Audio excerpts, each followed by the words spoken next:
Good morning, friends, and welcome to another edition of First Friday Facebook Live. Today we are joining you from our African penguin exhibit. My name is Taylor, this is Nick. Morning, guys. And we thought today that we would talk a little bit about our penguins here at the aquarium and penguin breeding. So as our Facebook followers may already know, we recently celebrated World Penguin Day. What? The end of April. And it is also penguin breeding season here at the New England Aquarium. So we thought that felt like the perfect time to devote one of our First Friday Facebook Lives to penguins. So again, today we're going to talk a little bit about our penguins here at the aquarium, penguin breeding, what that looks like here, and a little bit about what that means for penguins out in the wild. Sound good? Sounds good, Taylor. Awesome. So first, let's introduce you to the three species of penguins that we have here at the New England Aquarium. As I mentioned before, right behind us is our African penguins. So these guys are found along the very southern tip of Africa. We also have our little blue penguins right over on the far side. Those guys are found mostly on the southern coast of Australia and New Zealand. And last but certainly not least, with that really dazzling plumage, we have our rockhopper penguins. Those are the guys with the yellow hair. Probably recognize them from Happy Feet. And those guys are found along the southern coast of South America. So one of the common things people will notice about our penguin habitats here at the aquarium is that none of our penguins are hanging out on snow and ice. There are actually 18 species of penguins out in the wild, and very few need to be around snow and ice year-round. There's actually only 2 species that hang out in Antarctica all the time. So the penguins that we have here are temperate species, which means they don't necessarily need cold land to thrive, but they do need cold water. So you might notice some penguin aquarists bopping around the exhibit as we talk about penguins today, and you'll notice they're wearing very thick wetsuits because that water is pretty chilly.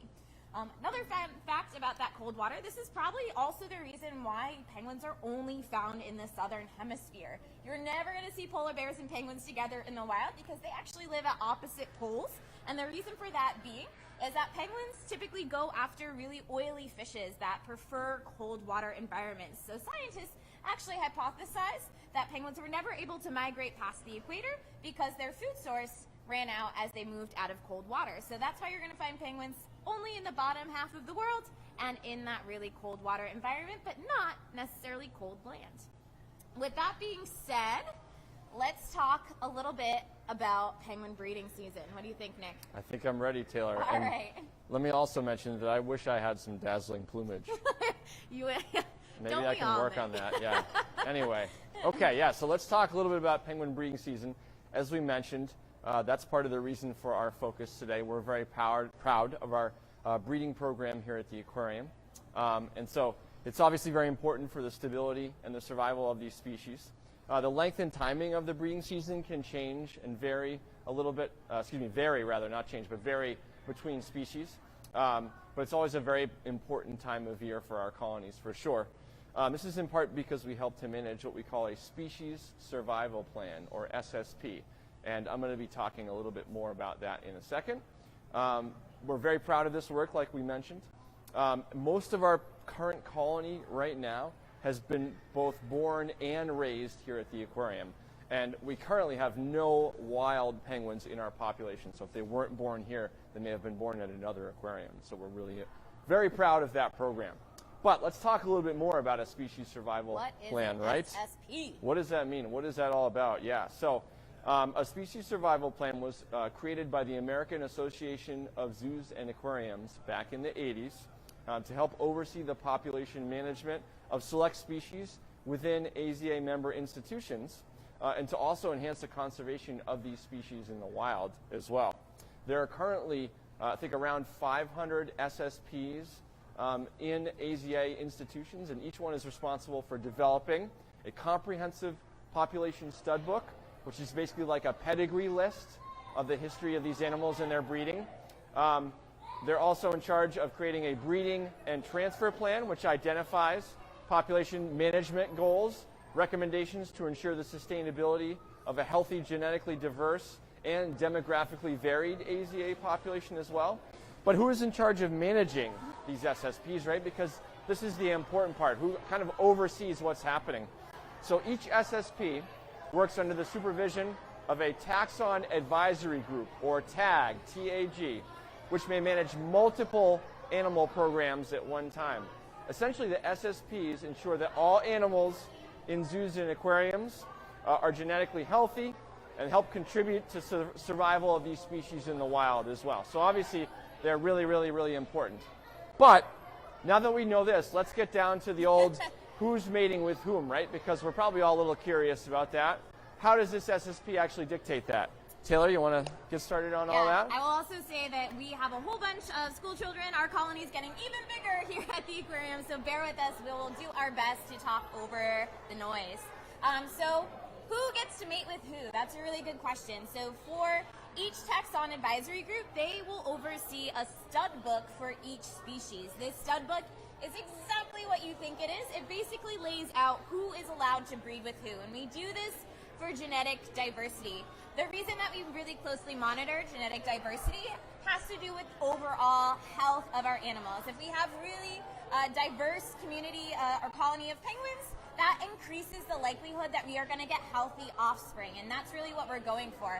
As you guys know, if you've heard us talk before, animal care is always our top priority here at the New England Aquarium. So one of the things that we do in order to help monitor that animal health is actually making sure that at a genetic level, these animals are super healthy. So it's kind of one piece of the bigger puzzle for animal health here at the aquarium. So once they consult the stud book, they will figure out who our breeding pairs are for the season. So essentially they get to figure out a guide for who is mating with who. Once they have that, they'll actually take those pairs and bring them behind the scenes for mating. Quick note about our penguins on exhibit. So you may have noticed that all of our birds wear bracelets. The bracelets help us identify who is who, but that is not the only thing that the bracelets are for. Occasionally, you might notice penguins that have matching bracelet colors, so a male and a female that are wearing the same colors. Historically, this has meant that they are a mated pair. With the growth of our colony, this is not always true these days, but if you are seeing a male and a female with matching bands, it is highly likely that they are a mated pair, which I think is pretty cool. Not all of our birds are going to breed every year, so each year different pairs will take priority, and the aquarists will decide who they're going to pull behind the scenes and breed here at the aquarium for any given breeding year. One question that we will often get from visitors here at the aquarium about our birds, but also birds out in the wild: do penguins really mate for life? This is something that we have gotten over and over and over again. And the answer is a little bit yes and a little bit no. So penguins tend to stick with the same successful breeding partner year to year. However, there are some things that can happen that might cause them to switch up their partner. One example is that maybe their partner just didn't come back to the breeding island that year, so they're going to have to find a different breeding partner. Or perhaps the previous year they were unable to successfully raise a chick, and in that case they'd be more than happy to find another pair that they are going to have a successful mating pair with. That can also go for our birds here at the aquarium. Again, that SSP determines who's a good match with who, so occasionally our birds will also switch up mating pairs. So, as we mentioned before, we do a lot of breeding here at the aquarium with all three species of our penguins, but you're not necessarily going to see penguin breeding on exhibit. Most of that happens behind the scenes. So first, maybe let's touch on what you might actually see on exhibit. Because there are things that you might see on exhibit for sure.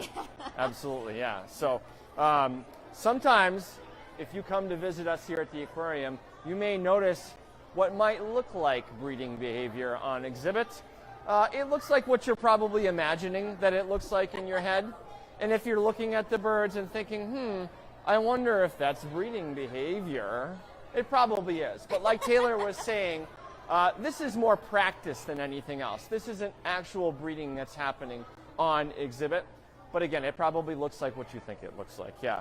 So originally, our African and little blue penguins were encouraged to breed on exhibit, and they actually use nesting caves that are located inside of our rock islands. You guys can actually still see the nesting caves inside of the islands, but they're sealed up right now.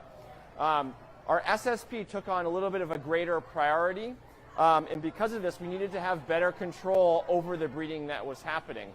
It was much easier to do this behind the scenes, like Taylor was touching on.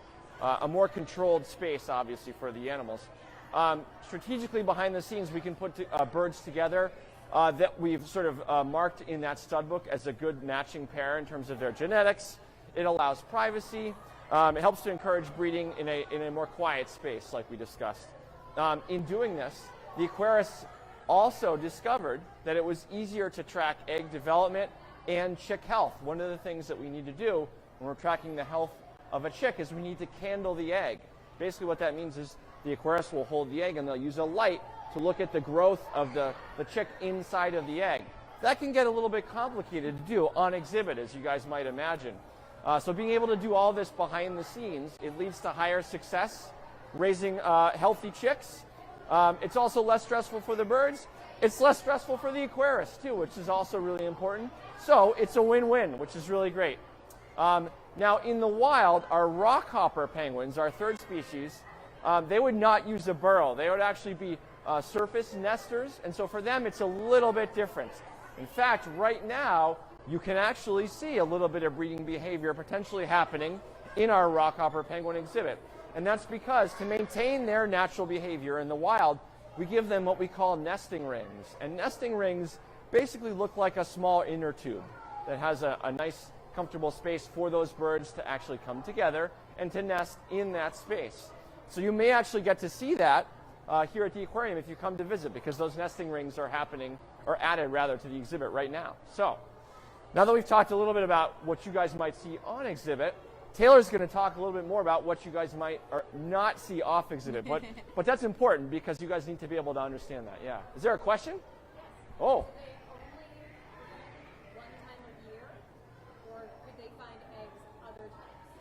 Sure. Yeah. Okay. Well, so that's a great question. Do birds only mate one time of year, or do they mate sort of over the course of the year? Well, we'll tag team this one together. So breeding season, it's very variable between different species. For some species, the length of the breeding season might be only a couple weeks. But for other species, you might see them breeding over a much larger time span, like over months. Typically, they only raise, I believe, maybe one successful chick per year, or one clutch of eggs at least, at the very least. So it's not like it's happening over and over and over and over again. But when that happens, it's very variable depending on the species.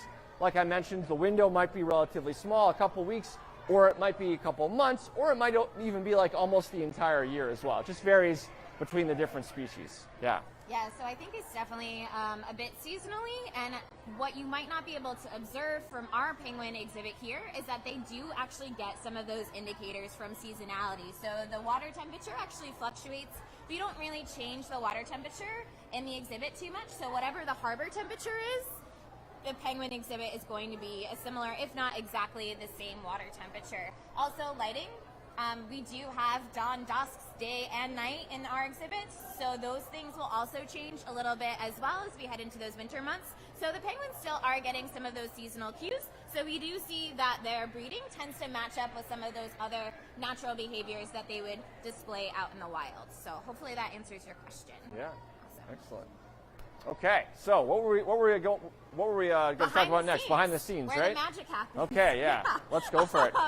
So once we have a lucky pair that are selected for breeding, the aquarist will actually remove those animals from exhibit. We have a special behind-the-scenes areas for our penguins. Actually, most of our gallery spaces do have behind-the-scenes areas for various things. And for our penguins, one of those things are for breeding. So both our Africans and our little blues are burrow nesters, in that they would kind of dig a burrow and get inside of that burrow in order to do their chick rearing. So we will give them an artificial burrow behind the scenes in kind of an isolated area, so there aren't going to be other birds in there with them. We'll also give them some nesting materials, and then we kind of give them a little bit of privacy to do their thing. Occasionally, the penguin aquarists told us they will actually play vocalizations of that particular penguin species to help encourage a little bit of mating behavior. And then we kind of just have to rely on them to do their thing. They kind of have to just figure it out between the two of them. And most of the time they will. Occasionally we will get mates that don't seem super interested in breeding that year, and if that happens, we'll actually pull those birds, put them back on exhibit, and try it out with another pair, and then kind of hope that we get an egg or two, depending on the species. So once we get an egg behind the scenes, we let mom and dad, again, kind of just do their thing. They'll take turns sitting on the egg, keeping it warm, incubating it. Periodically, they'll go in there and they'll do that candling that we mentioned, and then if we're really lucky, we end up with a healthy penguin chick. Again, we let mom and dad do the rearing initially, so they'll feed the chick, keep it warm, make sure it stays safe, all the good stuff that moms and dads will do for human babies, penguins, moms and dads will do for their fluffy babies. Chicks are not waterproof when they first hatch, so they stay kind of pretty protected, guarded by mom and dad, keeping them away from any sort of watery environment. Not super possible behind the scenes because they're not in water behind the scenes, which is strategic, so we don't have to worry about baby falling in the water by accident. It is important to note, however, that just because we have a pair breeding behind the scenes doesn't necessarily mean that we're going to get a fertilized egg, and a fertilized egg doesn't necessarily mean that we're going to have a penguin chick, and a penguin chick also doesn't necessarily mean that we're going to have an adult penguin. This is true out in the wild, and it is true for our birds here at the aquarium, so I think that is important to keep in mind. This is also probably why you won't hear about our penguin chicks until they've been around for a little while, or until they're about ready to go on exhibit, because we want to make sure that all of our animals are super healthy. We know that they are going to grow into healthy adults before we announce it to the world how many we have. So this is probably why you won't hear about penguin eggs here at the aquarium, and maybe why you won't hear about really young fluffy chicks. That's right. That being said, with our raw puppers, again, that happens a little bit differently. And so with that situation, once we have those eggs hatch, that's when we'll move those birds behind the scenes. So again, that chick rearing will all happen behind the scenes. Now, just like out in the wild, moms and dads are not going to raise that baby forever. So eventually, mom and dad will go back onto exhibit. Penguin chicks grow really, really quickly. It only takes them about a month to get as big as their parents. So they grow from really small little fluffy balls to about the size of a full-grown penguin in just over a month, which is always blows my mind. Once that happens, it's time for the aquarists to take over raising those chicks. And I think Nick's going to talk a little bit about what it takes to get those chicks onto exhibit. Yeah, absolutely. So there is a little bit of a sort of a checklist of things that have to happen before the chicks are ready to actually be added to our colonies on exhibit. And these sort of happen in a particular order for some different reasons that we'll talk about. But it's the kind of thing where you guys can actually look into the exhibit, and you might actually be able to differentiate some of the younger birds from the older birds. And we'll talk a little bit about that in a second. But again, let's talk about what the steps are once mom and dad have returned to exhibit before that chick is ready to go on exhibit with the rest of its colony. Shall we? Okay, so yeah, we were just talking about how mom and dad eventually will go back on exhibit. And like Taylor hinted on, at that point, our human staff are able to provide the chicks with everything they need to stay healthy. So the first thing that we try to teach them is how to feed by hand, and that's really important. If you guys have been here to the aquarium during one of our penguin feeds, you know happening right now. That's right, it is happening right now, and you guys I think could probably see it right now too, right? Yeah, awesome. Excellent. So you're seeing that our aquarists are feeding the birds by hand. That is a learned behavior. That is something that we have to get the birds comfortable with. So that's one of the first things that our aquarists will teach our birds, is how to feed by hand. It's not always easy. It's sometimes a little bit rough for our humans. I see lots of little scratches and things on hands as they're working on all that. But it is an important skill that we have to teach the birds. Once they've fledged, they get their first set of waterproof feathers. And at that point, they get their swim practice. You might think swimming for penguins, that must be something that they they already know how to do, right? Well, even so, it's something that we need to make sure we are comfortable and the birds are comfortable doing. And so we give them a chance to actually practice that behind the scenes. Now, in my mind, it kind of looks like you guys going to swim practice and swimming laps up and down different lanes, but it's probably not really like that. They have a much smaller pool. They're getting a chance to kind of swim around in a circle, maybe practice some of their skills, maybe do some rolling. Work on those muscles, maybe even going underwater a little bit. But that's really important. We have to make sure that they are comfortable in the water. Next, they get their first exam and blood draw. And at this point, we're able to determine what their sex is. That might be kind of surprising for some of you guys, but to be honest, their health and their growth up to this point are the most important thing to us. It's not as important that we know whether they're a male or a female, so that's why we wait until this point to actually determine that. But yeah, they'll get an exam, they'll see our vets, they'll get some blood drawn. We'll be able to tell this is a female or this is a male. I do want to clarify, so there's actually nothing on a penguin's body that can externally indicate if they're a male or a female penguin. Their size, anatomy looks pretty much exactly the same from the outside. Plumage looks the same too. So the only way to know if we have a male or female penguin is to do that blood draw, that first initial blood draw, which happens at their very first exam as we prep them to get ready to test out the exhibit. And this is opening up a can of worms, but we get a lot of questions here at the aquarium about whether an animal is a boy or a girl. It's not just the case for penguins. In a lot of other species, it's very difficult to tell gender just by observing the animal. They don't always look different.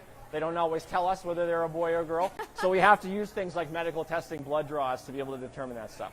But let's get back to penguins here. So, okay, so they've done their swim practice. We know if they're a boy or a girl. We know that they can feed by hands. One of the final steps of the process is what we might refer to as like play dates or sleepovers on exhibit, or just some general acclimation to what's happening with the rest of our penguins. To ease this transition, our aquarists will typically use a buddy system, and they'll try to introduce a few young chicks at the same time, because that can be kind of a stressful experience for them. As you guys might imagine, maybe some of you that might have gone to school for the first time this year, can be kind of stressful, right? So during this time, the birds are exposed to full exhibit life. They get to learn the territories. Some of the other birds have particular territories that they prefer. They get to find their own spot potentially. They find out where it's easiest to get on and off the rocks, where they need to go to actually get fed. And they also spend a lot of time in the water. They may even do some napping in the water. As I mentioned earlier, the whole territoriality thing, that's a hard word to say. Sometimes the young birds don't actually get a spot on the rocks right away, so they may spend a lot of their time in the water. If they need to sleep, that means napping in the water, which is something a penguin can do, which is pretty amazing. Now, if you guys are looking at the colonies here, looking at the birds, there are a few things, a few clues that you can use to tell a juvenile bird from an adult bird. In the case of our African penguins and our rockhoppers, they will have different plumage. In the case of the African penguins, they don't have as much of that spot pattern on their chest. They also don't have the white stripe that runs down either side of their head. In the case of the rockhopper penguins, that amazing plumage that I'm really looking to get at some point in my life, the juveniles do not have those yellow crest feathers, and so you can tell them apart from the adults. Now, in the case of the little blue penguins, it's not quite as obvious, but basically a juvenile little blue penguin looks like it just came out of the dishwasher.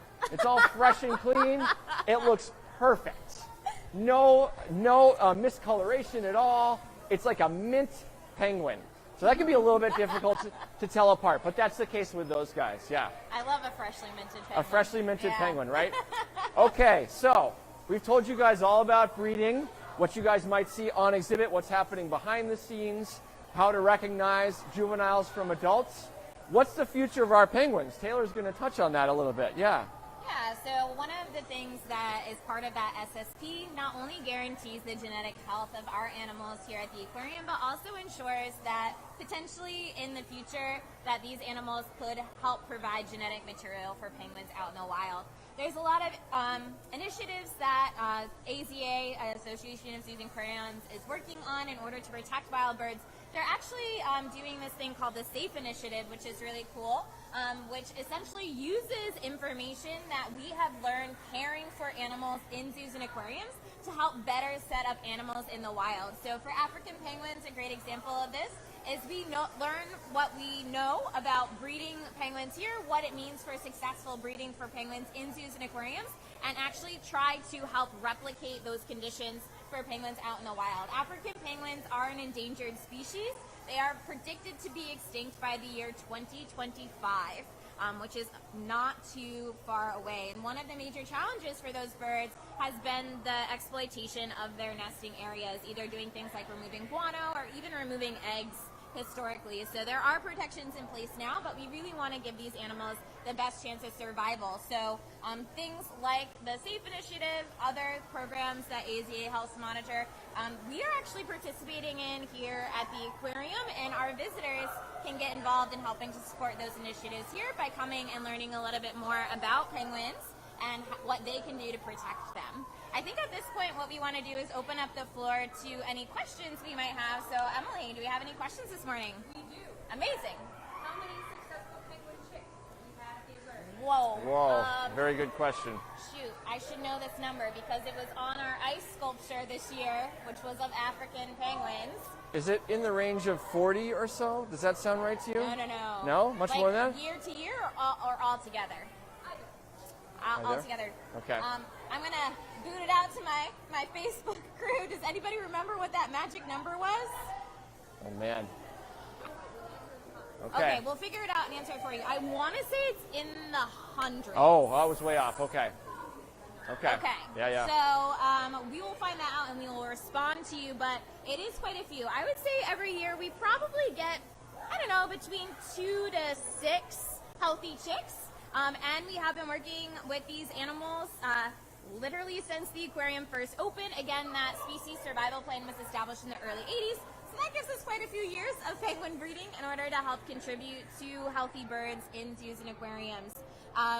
So quite a few, but the exact number we'll get back to you on. Yeah. And I think it's also important to note that that total number is more of the number that we focus on in terms of judging the success of our breeding programs. Yeah. We're not as concerned in terms of year to year because it varies quite a bit. Yes. And it's also, as we've been talking about, it's dictated by the species survival plan. And so that could change quite a bit. It's really the long-term success or the long-term numbers that we use as more of a metric to gauge whether things are going really well or not. And they are, which is great. So, yeah. How long do these species live in the wild versus captivity?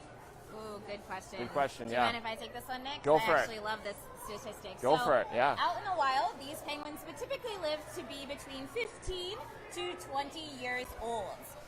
Here in zoos and aquariums, they live significantly longer lives. In fact, our oldest penguin here at the New England Aquarium lived to be 41 years old. His name was Alfred. He was a big fan favorite because people had literally grown up watching Alfred in our African penguin colony. So here in zoos and aquariums, penguins typically live a lot longer than they would out in the wild. I think Victoria found the number for my friend. So 142 is the number of penguin chicks that we have raised. I knew here there was at a the 4 New in it. Aquarium. Yeah. 142. So there you go, my friend. Thanks, Victoria, for the assist. All right. Do you have any other questions this morning? Yes.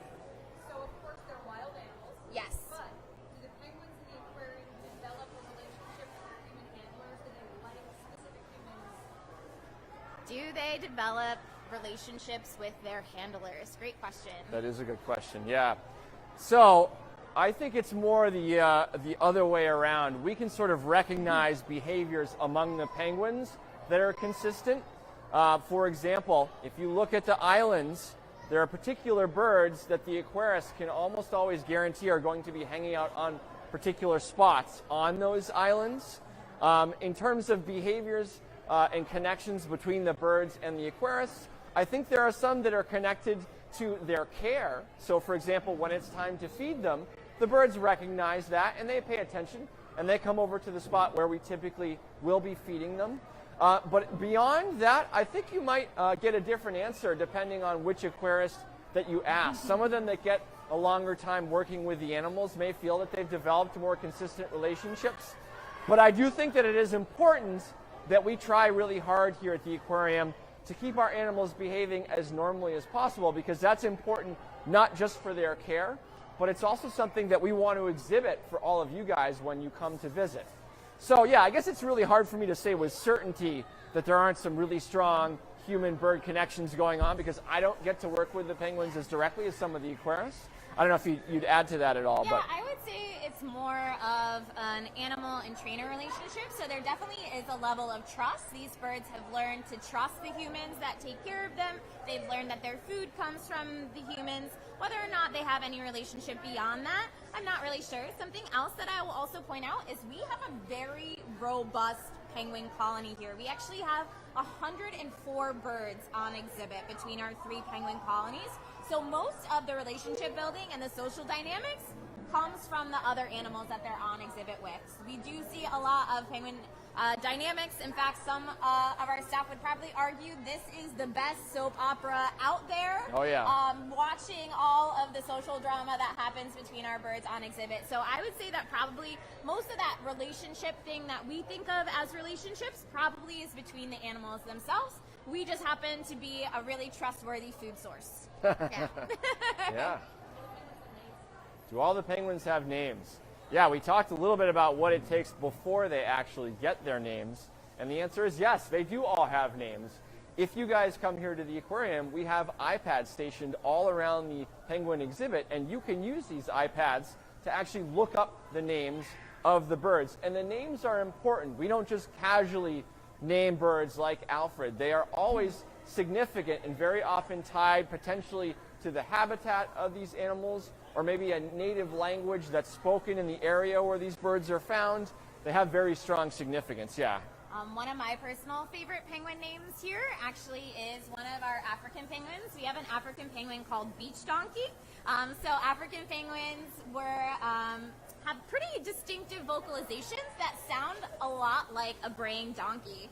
So when early explorers were discovering the islands and the coastlines where these Africans are from, they thought they were going to find a beach full of donkeys, and they showed up and they found penguins instead and started calling them beach donkeys. So we do have a penguin called Beach Donkey, but most of the penguins have some sort of name that ties either to where they are geographically or something that has specifically to do to penguins. I will also say that our penguins are unique, and that I think they are maybe the only animal that consistently gets a name. Oh yeah, that's a here good point. At the aquarium. Very good point. Probably our penguins and our marine mammals are the only ones that are always going to have a name. Yep, absolutely. Okay. Do the chicks that hatch here always stay at the New England Aquarium? That's a really great question. Yeah, thank Very you for good. asking that one. Yeah. So a chick is never going to go anywhere until it is at a stage in its growth where we are confident that it is completely healthy. But it is true, occasionally some birds that are born here at the aquarium will go to other zoos and aquariums. But again, usually that all ties back to the species survival plan that we were talking about earlier. There may be a better match for a bird that was born here at another zoo and aquarium. And so we want to make that happen if we can. And so we may transport birds to other zoos and aquariums like we were describing.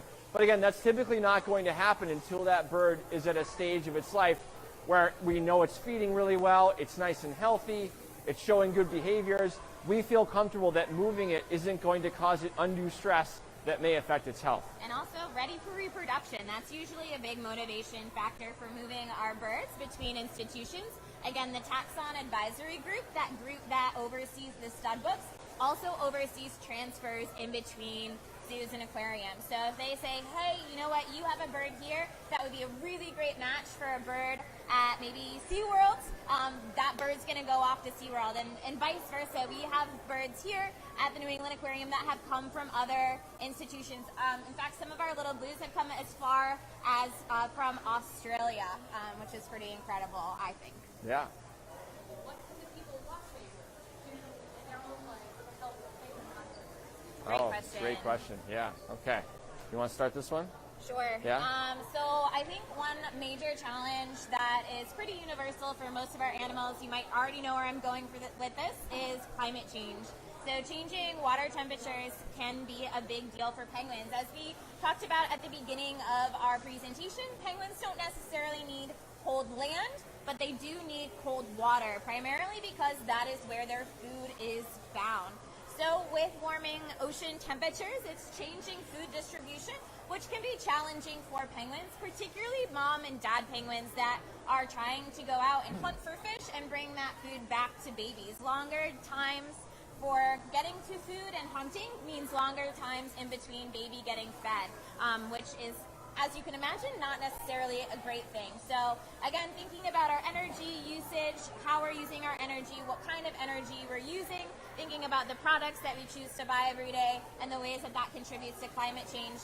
Even thinking about the types of food that we're eating. We just saw a really great article come out this past week about the food choices that we make and how that can actually impact climate change. So if you're curious in how your daily choices can impact climate change, I encourage you just to hop on the internet. There's a lot of really great resources out there already. I would say another thing that is probably going to be obvious once I say it, but thinking about seafood. Our penguins are eating things like anchovies, sardines, smell, a lot of the same things that humans like to eat. And so food competition between